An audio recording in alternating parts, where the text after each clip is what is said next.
എല്ലാവർക്കും നമസ്കാരം. ഞാൻ ഡോക്ടർ ഷിംജി, മെഡിക്കൽ ഡയറക്ടർ, സൗഖ്യം ഇൻ്റഗ്രേറ്റഡ് മെഡിക്കൽ സെന്റർ. ഒരുപക്ഷെ തുടക്ക കാലഘട്ടത്തിൽ തീർത്തും അവഗണിക്കപ്പെടുകയും പക്ഷെ പിന്നീട് രോഗം മൂർച്ഛിച്ചു കഴിഞ്ഞാൽ ഏറ്റവും കൂടുതൽ നമ്മൾ സങ്കടപ്പെടുകയും ചെയ്യുന്ന ഒരു അവസ്ഥയാണ് ഫാറ്റി ലിവർ എന്ന് പറയുന്ന ഒരു കണ്ടീഷൻ. ഇന്ന് നമ്മൾ പലരും ഫാറ്റി ലിവറിനെ കുറിച്ച് വളരെയധികം ബോധവാന്മാരാണ്. ഇന്ന് അതുകൊണ്ട് തന്നെയാണ് പലപ്പോഴും ഗ്രേഡ് 1 ഫാറ്റി ലിവർ ആയ ആൾക്കാർ തന്നെ ധാരാളമായിട്ട് ക്ലിനിക്കിലേക്ക് വരികയും എങ്ങനെ ഇതിനെ മറികടക്കാം എന്നുള്ള കാര്യങ്ങളെക്കുറിച്ച് സംസാരിക്കുകയൊക്കെ ചെയ്യാറുണ്ട്. പക്ഷെ ഒരു 5 വർഷങ്ങൾക്ക് മുമ്പൊക്കെ നമ്മൾ ഫാറ്റി ലിവർ എന്ന് പറയുന്ന ഒരു കണ്ടീഷൻ വന്നു കഴിഞ്ഞാൽ സാധാരണഗതിയിൽ ഒരു ഡോക്ടറെ സമീപിച്ചു കഴിഞ്ഞാൽ ഡോക്ടർ പറയും ഗ്രേഡ് 1 ആണ്, അത് വളരെ കോമൺ ആയിട്ടുള്ള ഒരു കാര്യമാണ്, അതിനെക്കുറിച്ച് നിങ്ങൾ അധികം ടെൻഷൻ അടിക്കേണ്ടതില്ല. ഗ്രേഡ് 2 ആകുമ്പോഴും നമ്മൾ ഇതൊക്കെ തന്നെയാണ് പറയാറുള്ളത്. ഗ്രേഡ് 3യും കഴിഞ്ഞ് ഗ്രേഡ് 4ഉം അത് കഴിഞ്ഞ് നാഷ് എന്ന് പറയുന്ന ഒരു കണ്ടീഷനിൽ എത്തി, അല്ലെങ്കിൽ അതിനുശേഷമുള്ള സിറോസിസിലൊക്കെ എത്തുമ്പോൾ സമയത്താണ് നമ്മൾ ഇതിൻ്റെ കാഠിന്യത്തെക്കുറിച്ച് ബോധവാന്മാരാകാറുള്ളത്. എന്തുകൊണ്ടാണ് ഈ പറയുന്ന ഈ ഫാറ്റി ലിവർ എന്ന് പറയുന്ന ഒരു പ്രശ്നം ഉണ്ടാകുന്നത്? എങ്ങനെ ഇതിനെ മറികടക്കാം? ഒരുപക്ഷെ ഒരു 10-40 വർഷങ്ങൾക്ക് മുമ്പ് ഫാറ്റി ലിവർ എന്ന് പറയുന്ന കണ്ടീഷനിലെ മഹാഭൂരിഭാഗം ആൾക്കാർക്കും ഇത് ഉണ്ടാകുന്നത് ആൽക്കഹോൾ കൺസംഷൻ കൊണ്ടാണ്, അല്ലെങ്കിൽ മദ്യപാനം ആണ്. അന്നുണ്ടായിരുന്ന ഏകദേശം 60-70% ലിവർ രോഗങ്ങൾ മുഴുവനായും തന്നെ ആൽക്കഹോളിനെ ഡിപ്പെൻഡ് ചെയ്തിട്ടാണ് ഉണ്ടായിരുന്നത്. അതിനെയാണ് നമ്മൾ സാധാരണഗതിയിൽ alcohol depended liver disease, fatty liver disease എന്നൊക്കെ പറയുന്നത്. ഇന്ന് ഒരു പക്ഷേ 80%-ലധികം വരുന്ന ഫാറ്റി ലിവർ ഡിസീസും നോൺ ആൽക്കഹോളിക് വിഭാഗത്തിൽപ്പെടുന്നതാണ്, അല്ലെങ്കിൽ മദ്യപാനം എന്ന അവസ്ഥ കൊണ്ടല്ലാതെ ഉണ്ടാകുന്ന ഫാറ്റി ലിവർ ഡിസീസാണ്. എന്താണ് ഇതിൻ്റെ പ്രധാനപ്പെട്ട കാരണം ഒറ്റ വാക്കിൽ പറയുകയാണെങ്കിൽ നമുക്ക് പറയാനുള്ളത് ഇൻസുലിൻ റെസിസ്റ്റൻസ് എന്ന് പറയുന്ന ഒരു വാക്കാണ്. ഇൻസുലിൻ റെസിസ്റ്റൻസ് എന്ന് പറയുന്ന ഇന്ന് സാധാരണഗതിയിൽ നമുക്ക് ഇന്ന് കാണുന്ന രോഗങ്ങളിൽ മഹാഭൂരിപക്ഷത്തിൻ്റെയും മൂലകാരണമാണ് ഇൻസുലിൻ റെസിസ്റ്റൻസ്. ഇൻസുലിൻ എന്ന് പറയുന്ന ഹോർമോൺ എന്താണ് ചെയ്യുന്നത്? ഇതിൻ്റെ പ്രവൃത്തി എന്ന് പറഞ്ഞാൽ നമ്മുടെ ശരീരത്തിനകത്തുള്ള കാർബോഹൈഡ്രേറ്റിനെ അല്ലെങ്കിൽ അന്നജത്തിനെ ഫാറ്റായിട്ട് മാറ്റുക എന്നുള്ളതാണ്. നമ്മുടെ ശരീരത്തിനകത്തുള്ള കോശങ്ങളിലെ എനർജി ATP എന്ന് പറയുന്ന ഘടകം കുറഞ്ഞു കഴിഞ്ഞാൽ ശരീരത്തിൽ കൂടുതൽ എനർജി ആവശ്യമുണ്ട് എന്ന വിവരം നമ്മുടെ പാൻക്രിയാസിലേക്ക് പോവുകയും പാൻക്രിയാസ് കൂടുതലായിട്ട് ഇൻസുലിൻ ഉണ്ടാക്കുകയും ചെയ്യും. അപ്പോൾ ഇത്തരത്തിൽ കൂടുതലായിട്ട് വരുന്ന ഇൻസുലിൻ റെസിസ്റ്റൻസ് എന്ന് പറയുന്ന ഒരു അവസ്ഥയിലേക്ക് എത്തുകയാണെങ്കിൽ നമ്മുടെ ശരീരത്തിനകത്ത് വീണ്ടും എനർജി കുറവായിട്ട് തന്നെ ഉണ്ടാകും, കോശങ്ങൾക്കകത്ത് എനർജി കുറവായിട്ട് തന്നെ നിലനിൽക്കും.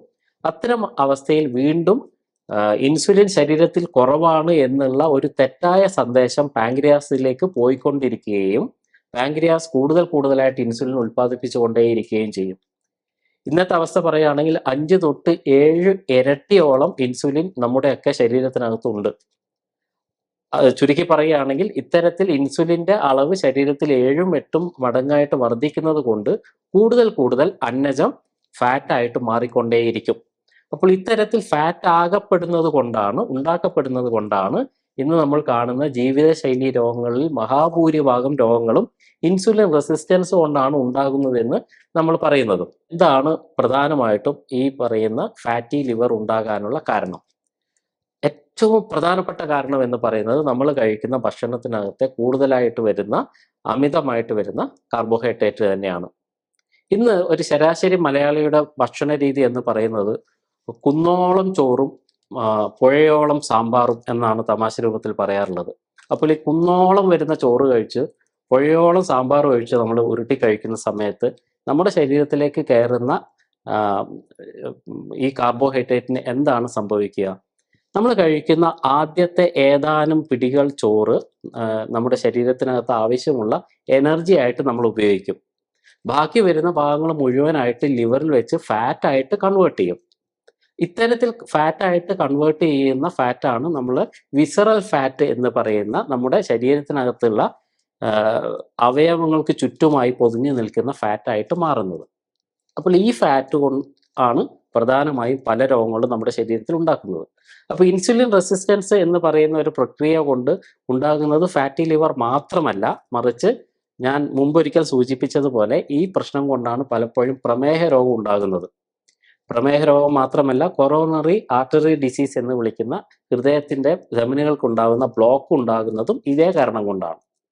മറ്റൊരു പ്രധാനപ്പെട്ട കാര്യമാണ് PCOD. സ്ത്രീകളിൽ സാധാരണഗതിയിൽ കണ്ടുവരുന്ന പോളിസിസ്റ്റിക് ഓവേറിയൻ സിൻഡ്രോം അല്ലെങ്കിൽ പോളിസിസ്റ്റിക് ഓവേറിയൻ ഡിസീസ് എന്ന് പറയുന്ന വന്ധ്യതയ്ക്ക് പ്രധാനപ്പെട്ട ഒരു കാരണമായിട്ട് ഇന്ന് മാറിക്കൊണ്ടിരിക്കുന്ന PCODയുടെയും പ്രധാന കാരണം എന്ന് പറയുന്നത് ഇൻസുലിൻ റെസിസ്റ്റൻസ് തന്നെയാണ്. അപ്പോൾ ഇത്തരത്തിലുള്ള ഒരു ഭക്ഷണ സംസ്കാരം നമ്മൾ തുടർന്നു കൊണ്ടുപോകുന്നത് കൊണ്ടാണ് തീർച്ചയായിട്ടും ഫാറ്റി ലിവർ ഇന്നത്തെ അവസ്ഥയിൽ ഇത്ര അതിബാഹുല്യമായിട്ട് നമ്മുടെ സമൂഹത്തിൽ ഉണ്ടായിക്കൊണ്ടിരിക്കുന്നത്. മറ്റൊരു പ്രധാനപ്പെട്ട കാര്യം എന്ന് പറയുന്നത് നമ്മൾ കഴിക്കുന്ന ഭക്ഷണത്തിനകത്തുള്ള പഞ്ചസാര അല്ലെങ്കിൽ ഫ്രക്ടോസ് ആണ്. ഈ ഫ്രക്ടോസ് എന്ന് പറയുന്നത് നമുക്ക് റിഫൈൻഡ് ആയിട്ടുള്ള ഷുഗറിലെല്ലാം ഫ്രക്ടോസ്, നമ്മൾ കഴിക്കുന്ന മിക്കവാറും ഒരുപാട് കാര്യങ്ങളിൽ ഈ ഫ്രക്ടോസ് ഉണ്ട്. ഈ ഫ്രക്ടോസിന്റെ പ്രത്യേകത എന്താണെന്ന് വെച്ച് കഴിഞ്ഞാൽ ഇതിന്റെ 90% നമ്മൾ കഴിക്കുന്ന ഫ്രക്ടോസ് അല്ലെങ്കിൽ പഞ്ചസാര ഡയറക്റ്റ് ആയിട്ട് ലിവറിൽ വെച്ചിട്ട് ഫാറ്റായിട്ട് കൺവേർട്ട് ചെയ്യും. അപ്പോൾ നിങ്ങൾ 1 സ്പൂണ് അല്ലെങ്കിൽ 2 സ്പൂണ് പഞ്ചസാര കഴിക്കുന്നുണ്ടെങ്കിൽ ഏകദേശം അതിനോടടുത്ത അളവിൽ തന്നെ ലിവറിനകത്ത് ഫാറ്റായിട്ട് രൂപാന്തരപ്പെടുകയും ചെയ്യും.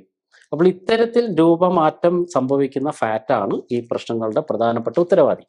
അപ്പോൾ നമ്മൾ പ്രധാനമായിട്ട് ചെയ്യേണ്ടത് എന്താണ്? കാർബോഹൈഡ്രേറ്റിന്റെ അളവ് കുറക്കുക. കുന്നോളം ഉള്ള ചോറ് നമ്മൾ ഒരു പിടിയോളമായിട്ട് കുറക്കാൻ വേണ്ടി ശ്രമിക്കുക. മറ്റൊരു പ്രധാന കാര്യം ഈ ഫ്രക്ടോസ് പോലെയുള്ള ഉൽപ്പന്നങ്ങൾ നന്നായിട്ട് കുറക്കുക.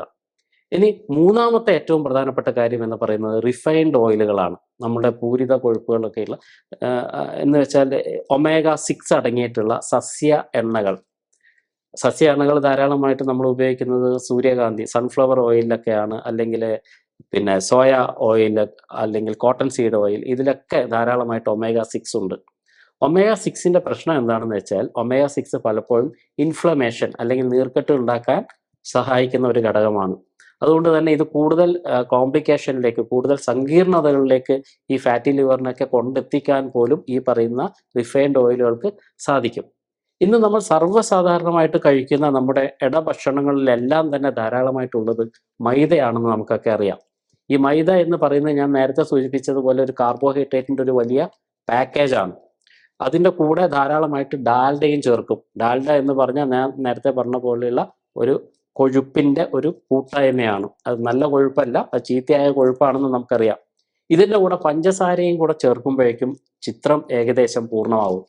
അതായത് മൈദ, ഡാൽഡ, ഷുഗർ, ഈ മൂന്നും ചേർന്നതാണ് നമ്മൾ ഇന്ന് കഴിക്കുന്ന മിക്കവാറും ബേക്കറി സാധനങ്ങളെല്ലാം തന്നെ. ഇപ്പം നമ്മൾ കഴിക്കുന്ന ബിസ്ക്കറ്റിനകത്തും ഈ 3 കോമ്പണൻസ് ആണ് ഉള്ളത്. നമ്മൾ കഴിക്കുന്ന ബ്രെഡ് ആയാലും ബണ്ണായാലും റസ്ക് ആയാലും, ഇപ്പം പലപ്പോഴും ആൾക്കാരൊക്കെ വിശ്വസിക്കുന്നത് റസ്ക് ഒക്കെ പനിയുള്ള സമയത്ത് കഴിച്ചു കഴിഞ്ഞാൽ പെട്ടെന്ന് ദഹിക്കുമെന്നാണ്. ബണ്ണൊക്കെ കഴിച്ചു കഴിഞ്ഞാൽ പെട്ടെന്ന് ദഹിക്കും എന്നാണ് നമ്മുടെയൊക്കെ ഒരു ധാരണ.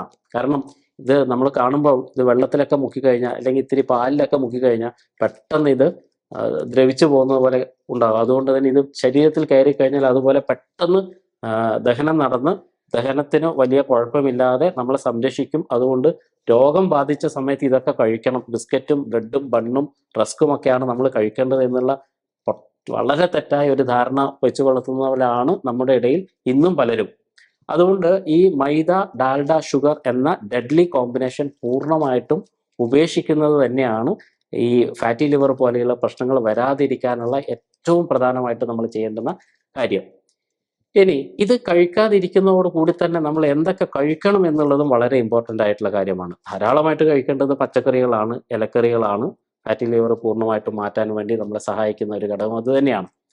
അപ്പോൾ നമുക്ക് ധാരാളമായിട്ട് കഴിക്കാൻ പറ്റുന്ന ഒരു ഘടകമാണ് ക്രൂസിഫറസ് വെജിറ്റബിൾസ്, അല്ലെങ്കിൽ കോളിഫ്ലവറും കാബേജും ബ്രൊക്കോളി പോലെയുള്ള വെജിറ്റബിൾസ്. വളരെ ഗ്രീനിഷ് ആയിട്ടുള്ള വളരെ പച്ച നിറത്തോടു കൂടിയ ഇത്തരത്തിലുള്ള വെജിറ്റബിൾസ് ധാരാളമായിട്ട് കഴിക്കുന്നതും ഫാറ്റി ലിവർ എന്ന് പറയുന്ന പ്രശ്നത്തെ മറികടക്കാൻ വേണ്ടി ധാരാളമായിട്ട് സഹായിക്കുന്നത് തന്നെയാണ്. മറ്റൊരു വളരെ വളരെ ഇമ്പോർട്ടൻ്റ് ആയിട്ടുള്ള ഒരു ഘടകം എന്ന് പറയുന്നത് കൊളൈൻ ആണ്. കൊളൈൻ എന്ന് പറയുന്നത് ശരിക്കും പറഞ്ഞാൽ ഫാറ്റി ലിവറിനകത്തുള്ള ഫാറ്റിനെ അലിയിച്ച് കളയാൻ തന്നെ ശക്തിയുള്ള ഒരു ഘടകമാണ്. ഇതേപോലെ തന്നെ ബ്രെയിനിന്റെ, നമ്മുടെ തലച്ചോറിന്റെ പ്രവർത്തനത്തിന് ഏറ്റവും കൂടുതൽ സഹായിക്കുന്ന ഒരു ഘടകം കൂടിയാണ് കൊളൈൻ.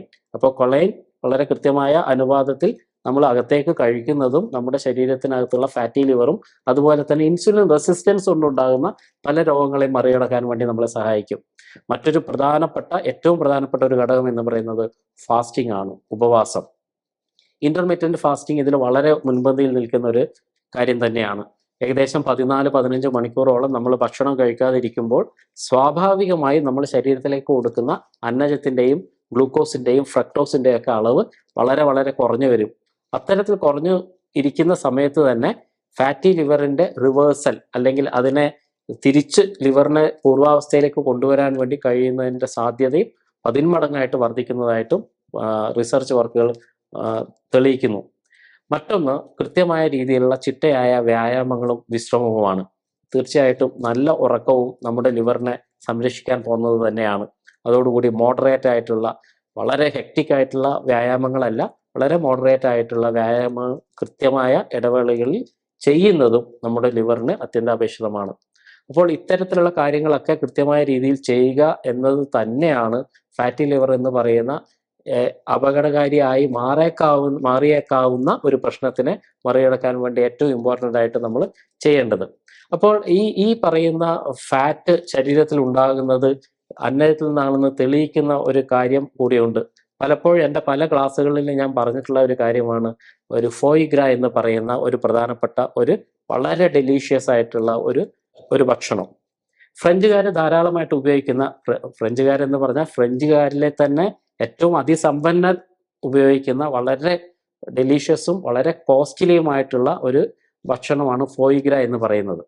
ഫോയിഗ്ര അവരുണ്ടാക്കുന്നത് ഒരു നമ്മുടെ ഗൂസ്, താറാവിൻ്റെ ഗണത്തിൽപ്പെട്ട ഒരു പക്ഷിയിൽ നിന്നാണ് അവർ ഈ പറയുന്ന ഫോയിഗ്ര ഉണ്ടാക്കുന്നത്. ആ താറാവിൻ്റെ ലിവർ കൊണ്ടാണ് ഇവർ ഇത്തരത്തിലുള്ള ഒരു വളരെ ഡെലീഷ്യസ് ആയിട്ടുള്ള കാര്യങ്ങൾ ഉണ്ടാക്കുന്നത്. ആ ലിവർ സാധാരണയിൽ കവിഞ്ഞ വലിപ്പമുള്ള ലിവറായിട്ടാണ് അവർ ഉണ്ടാക്കുന്നത്.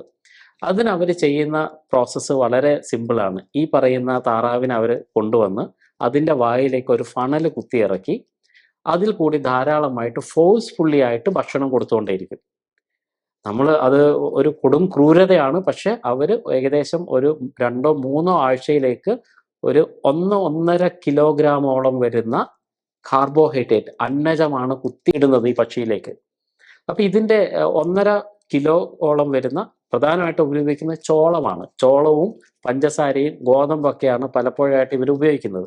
അപ്പം ഇത്തരത്തിലുള്ള ഒരു കാര്യം ഫോഴ്സ്ഫുള്ളായിട്ട് ഇതിൻ്റെ വയറ്റിലേക്ക് എത്തിക്കുക വഴി ഒരു 3 ആഴ്ച കഴിയുമ്പോഴേക്കും ഇതിൻ്റെ ലിവർ വളരെ വലുതായിട്ട് വളരുന്നതായിട്ട് കണ്ടു.